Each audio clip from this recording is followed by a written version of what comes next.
Pessoal, eu sou a professora Giovana Cruz. Hoje nós vamos ter uma aula falando sobre a anatomia do aparelho reprodutor feminino, onde a gente vai retomar alguns conhecimentos que vocês já têm das aulas de anatomia. Então a gente vai revisar para começar a adentrar na disciplina de saúde da mulher e posteriormente, depois que a gente retomar essa revisão do aparelho reprodutor, da anatomia do aparelho reprodutor feminino, nós vamos falar sobre as fases evolutivas reprodutivas da mulher. Então, vem comigo e vamos começar a nossa aula de hoje. Então, pessoal, nós vamos dar início agora à revisão da anatomia do aparelho reprodutor feminino. Os órgãos reprodutivos, de modo geral, eles vão atuar tanto nas funções sexuais como de reprodução da mulher. Então, esses órgãos reprodutores femininos, eles se dividem em dois grupos: os órgãos externos, que vão ficar visíveis, né, que está na parte externa do corpo, e os órgãos internos. A parte externa da genitália feminina, como a gente chama, é denominada vulva. Então, todas aquelas estruturas externas que é possível ver é denominada vulva. E a parte interna, ela vai compreender a vagina, o canal vaginal, o útero, né, com as suas porções, o colo do útero, as tubas uterinas e os ovários, que a gente vai ver mais adiante. Então, a vulva, ela é uma estrutura constituída pelo monte de Vênus, ou também chamado de monte pubiano, grandes e pequenos lábios, o clitóris, o vestíbulo, o meato uretral, o orifício vaginal, ou canal vaginal, também conhecido, o ímen, as glândulas vulvovaginais, ou de Bartholin, e o períneo. A gente vai ver mais adiante uma imagem, mas assim, essa imagem inicial ela já consegue mostrar alguma dessas estruturas que compõem a vulva, né? Que é toda essa parte externa, que compõe esses órgãos e estruturas externas do aparelho reprodutor feminino.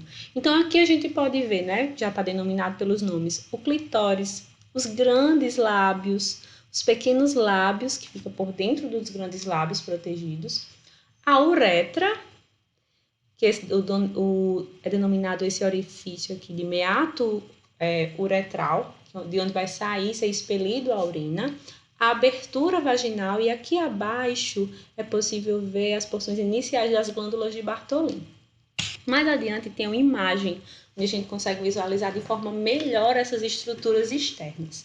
Então, o que seria o monte de Vênus, né? Que é essa região superior nessa figura, onde vai existir, em grande parte, é coberta pelos pelos pubianos, porque toda essa estrutura externa da vagina, né, da vulva, ela é coberta por pelos pubianos que já servem também de uma proteção adicional a essa estrutura para evitar que outros micro-organismos estejam adentrando. Então, esse monte de Vênus, ou monte pubiano, ele é uma estrutura formada por gordura, que vai cobrir o osso pubiano e vai se localizar logo abaixo do abdômen e acima do prepúcio clitoriano, que é essa pele que cobre o clitóris. Então, essa é uma região geralmente sensível nas mulheres e ela protege esse osso pubiano e diminui o impacto até mesmo durante a relação sexual. Já os grandes lábios, né, dando continuidade, que é essa porção externa que vai cobrir e proteger as demais estruturas, ela é formada por um tecido fibroso, gorduroso, que vai desde esse monte de Vênus aqui, ó, já vai se formando essa estrutura mais externa, que são os grandes lábios. E nesses grandes lábios existem várias glândulas sudoríparas e sebáceas. Enquanto os pequenos lábios que ficam na parte mais interna são esses aqui, ó. Estou desenhando com o cursor do mouse para vocês visualizarem. Ele é constituído por fibras elásticas e conjuntivas, estão localizadas exatamente entre os grandes lábios e as demais estruturas. Ele vai servir para proteger, uma segunda proteção dessas estruturas que ficam na região central, que eu vou falar mais adiante delas.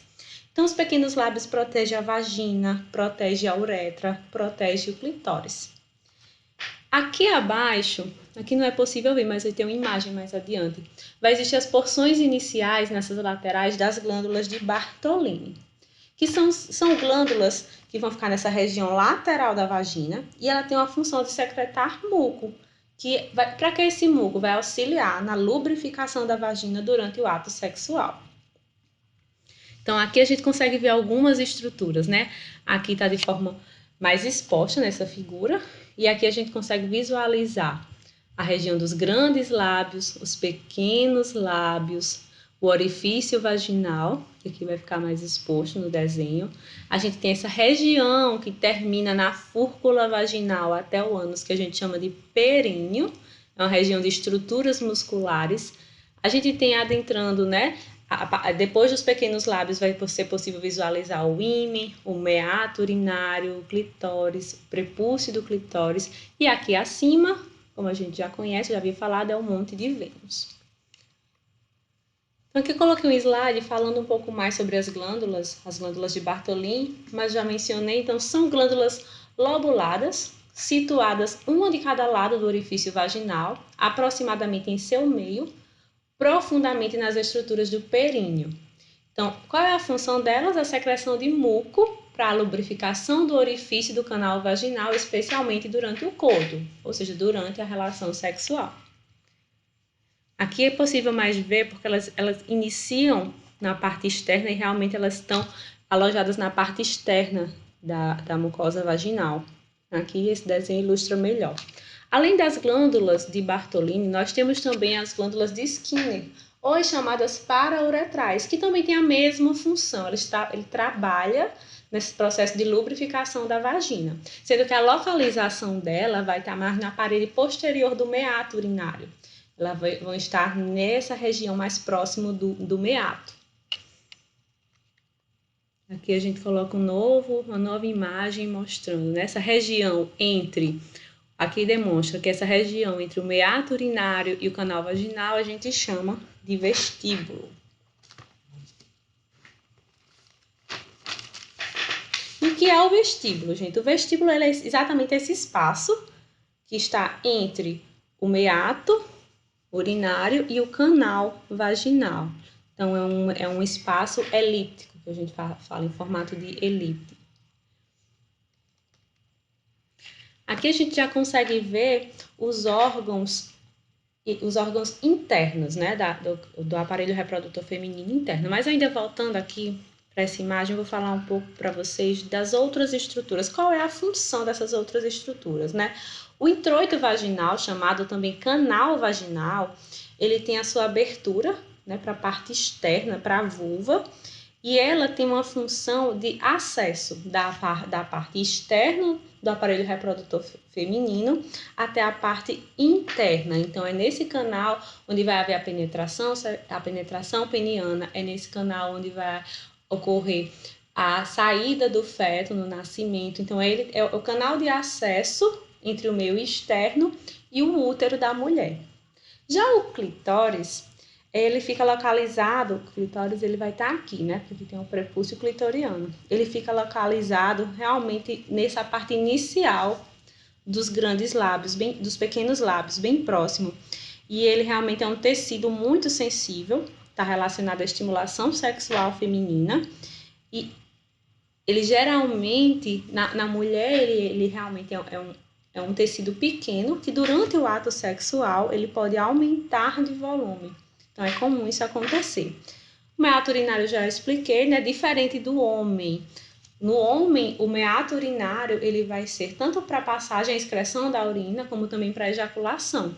Na mulher, não. O meato urinário ele tem uma função única de excreção da urina e a parte sexual, do ato sexual, acontece no canal vaginal. Inicialmente, a eliminação das secreções são através do canal vaginal, né? Pelas glândulas que vão lubrificar esse canal. O períneo, já expliquei, que é essa região entre a fúrcula vaginal e o ânus, onde vai estar toda a parte muscular de estrutura sustentando, que ajuda na sustentação desse assoalho pélvico que nós chamamos. Partindo para os órgãos internos, o que é que a gente pode observar enquanto órgãos internos, né, da anatomia feminina? Nós temos o útero, toda essa porção do útero. Nós temos a vagina, todo esse canal. Temos os ovários, 2 ovários e 2 trompas, né? As 2 trompas uterinas, ou tubas uterinas ou trompas de Falópio, também podem ser chamadas. Então, a vagina, o que é a vagina? É um canal, a vagina ela mede em torno de 8 a 10 centímetros de comprimento.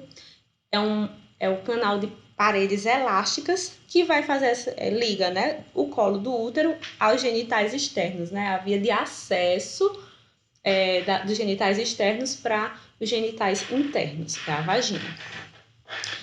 Então, na vagina, a gente vê que ela é uma estrutura protegida por uma membrana mucosa e anelar, se a gente observar, né? Existe uma estrutura rugosa nela. E dentro do canal vaginal vai existir uma flora comum dela, né? Que vai auxiliar também na proteção para que não exista meios de infecção externa entrando nessa vagina. Então, teoricamente, dentro do canal vaginal existe sim micro-organismos que vivem ali para proteger, como uma forma de proteção, fungos, por exemplo. O útero, ele é um órgão oco, né? Esse órgão completo oco, é que ele fica na cavidade pélvica. Ele é uma parede muscular, ele é um músculo, né? Formado por um músculo bem espesso e ele tem um formato de pera invertido.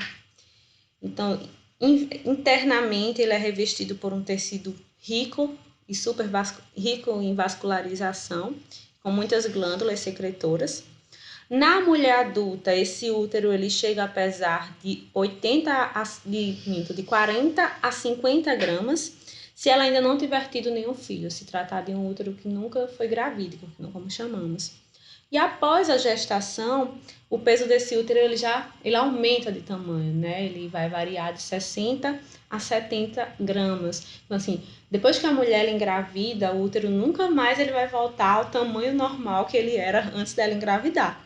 Seu comprimento também ele é um órgão, quando a mulher, um útero que nunca foi gravídico, ele tem em média um comprimento de 6 a 7 centímetros e após a gestação ele fica em torno de 8 a 9 centímetros.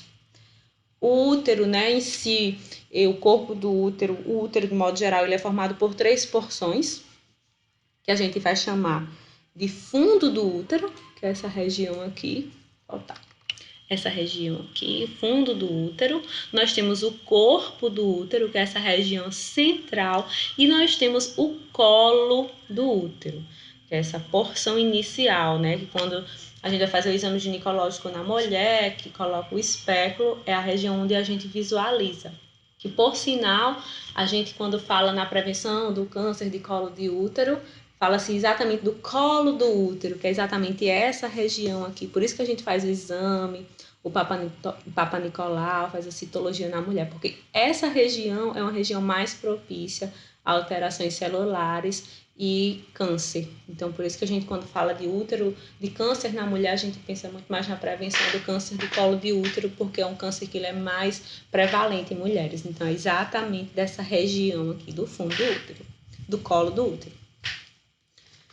Então, aqui nessa imagem, a gente consegue visualizar, né, todo esse útero, essa estrutura que eles mostram para você visualizar a musculatura. É um órgão realmente densamente muscular, com muita vascularização. Isso tudo para que consiga sustentar uma gravidez, consiga enviar os nutrientes necessários, caso haja a gravidez de fato.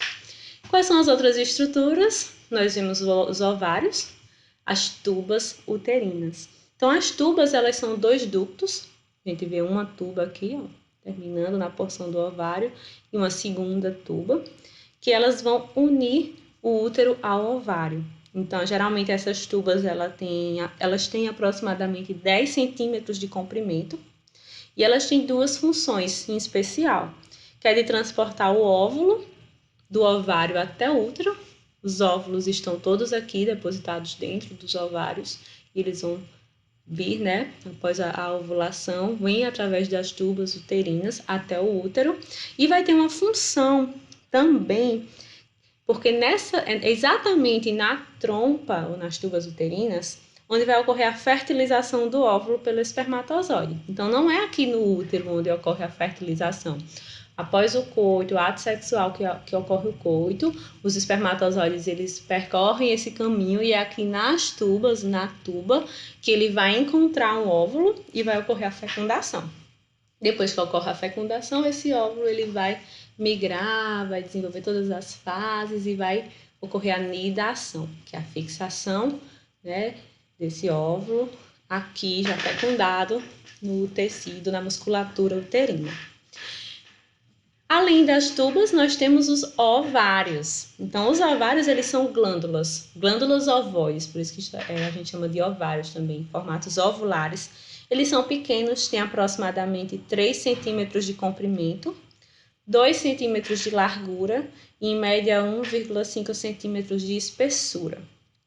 Então, no nascimento, os ovários eles chegam a ter 400 mil óvulos. O que seria isso? Então, quando a gente nasce, a mulher nasce, ela já nasce com todos os óvulos dentro dos ovários. Eles só não estão maturos. A gente não tem um estímulo hormonal ainda para que eles sejam liberados e ocorra a maturação e, por fim, né, se for o caso, ocorra a gravidez, a fecundação.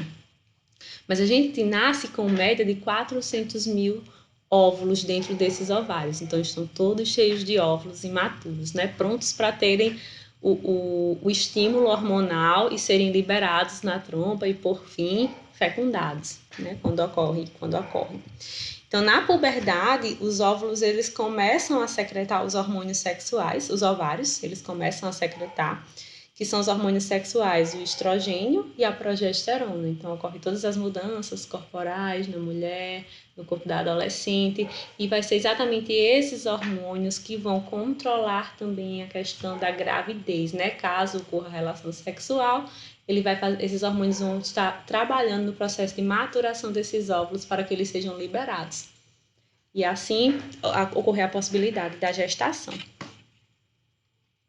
Aqui aquela figura anterior já mostra bem, né, as principais estruturas.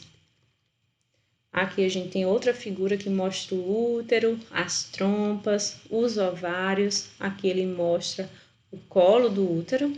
Essa visão aqui, né, que amplia já a visão. É essa visão que a gente tem quando vai fazer o exame especular na mulher, quando vai fazer o Papa Nicolau.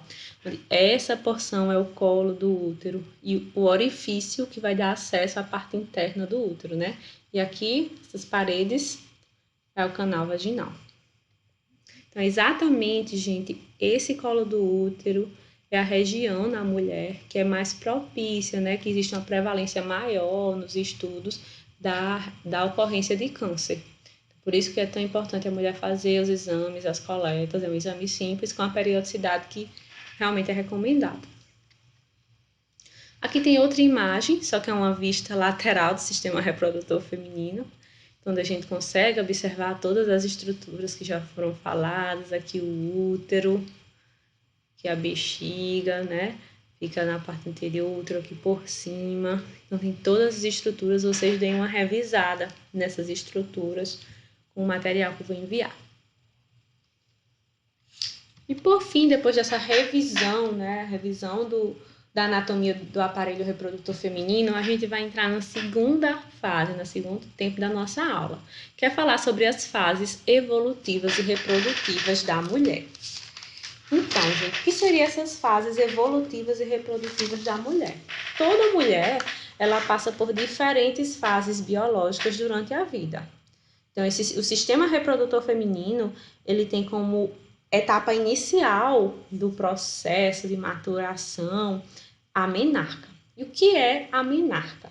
A menarca é a primeira menstruação. É o fim da infância, a puberdade, e é um dos períodos mais marcantes na vida reprodutiva feminina.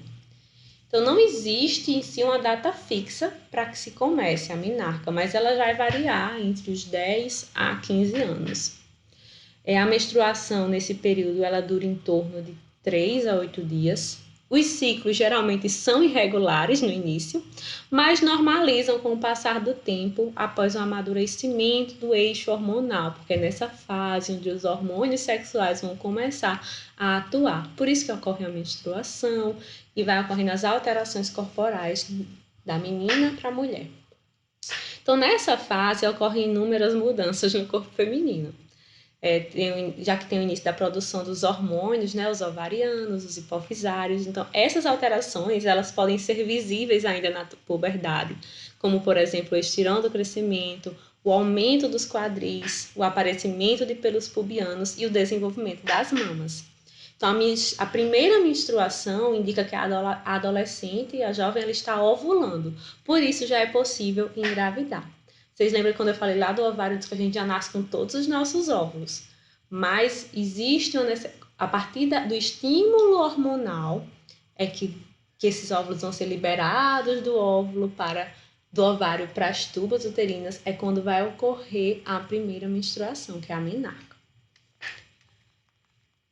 Nós temos a menacme. O que é a menacme? Ele seria o período fértil dessa mulher, o período em que a mulher se encontra em idade fértil. Inicia-se com a puberdade e vai até a menopausa. Então, é nessa fase da vida, a mulher ela pode ficar grávida e quanto mais cedo, maior a chance de gravidez. Fala que o declínio das chances ocorre depois dos 35 anos de idade. E temos também o climatério. Então, o que é o climatério? Está entre as fases reprodutivas da mulher, sendo caracterizada pela etapa da vida em que se dá o processo de transição entre o período reprodutivo e não reprodutivo. Então, isso seria o climatério. A mulher está na fase reprodutiva, né, na fase de fertilidade, onde ela tem uma capacidade maior de engravidar, e começa, com o passar do tempo, um declínio. Então, o climatério é esse período de transição entre o período reprodutivo e o, entre aspas, não reprodutivo, né? Que ela não teria capacidade de engravidar. Então, muito confundido com a menopausa. Então, o climatério não é menopausa, porque a menopausa, ela é a última menstruação. O climatério seria um período que a mulher passa, uma fase evolutiva reprodutiva que a mulher passa antes da menopausa. Então, nesse período, o que é que acontece no climatério? Os ciclos menstruais eles se tornam mais irregulares, existindo aumento do intervalo que caracteriza uma disfunção menstrual progressiva. A mulher vai começar a ter essas queixas. A minha menstruação não está vindo mais com a regularidade que ela vinha anteriormente. E a ovulação é cada vez menos frequente. Porque é aquilo que eu disse, né? A gente fazendo a revisão. Por isso que é tão importante a revisão da anatomia. A mulher ela já nasce com as quantidades de óvulos, já nasce com aquela quantidade. Então, conforme ela vai ovulando, os ciclos menstruais eles vão ocorrendo, vai se diminuindo a quantidade desses óvulos, até que chegue no climatério e, por fim, a última menstruação, que é a menopausa. E a menopausa, como a gente já havia falado, com o fim dos ciclos menstruais, a mulher chega à menopausa. A data da última menstruação caracteriza o fim do ciclo reprodutivo, decorrente da perda da atividade folicular ovariana, essa capacidade de liberar os óvulos, né? Os óvulos estão acabando, não estão na mesma quantidade que tinham antes. Então, a idade ela é variável realmente, mas ela ocorre em geral por volta dos 50 anos, com a variação entre 35 e 59 anos. Então, isso vai depender muito de qual a idade que a mulher começou, foi a menarca, qual a idade que ela tem atualmente, se na família existe casos de menopausa precoce. Então, são vários fatores que interferem. Então, pessoal, após a menopausa, a gente pode observar a senilidade. Então, essa etapa da vida que ocorre entre os 60 e 70 anos, ela é caracterizada pelo hipoestrogenismo. O que é isso? É os níveis do hormônio estrogênio abaixo do esperado. E é possível observar, em decorrência dessa diminuição do estrogênio, alguns sintomas, como atrofia da genitália, bexiga instável, osteoporose, devido à diminuição desse estrogênio, pode levar a um risco maior para a osteoporose e a perda considerável do libido. Então, essas são as principais fases evolutivas reprodutivas da mulher. Pessoal, muito obrigada. Vocês estudem, né, leiam o material que vai ser disponibilizado, assista a aula quantas vezes forem necessárias. Nós teremos nosso próximo encontro. Qualquer dúvida, pode entrar em contato pelo e-mail, pelos fóruns, para a gente tirar dúvidas. Respondam os questionários, que a gente colocar as atividades para tornar bem dinâmicas as nossas aulas. Um grande abraço e tchau, tchau!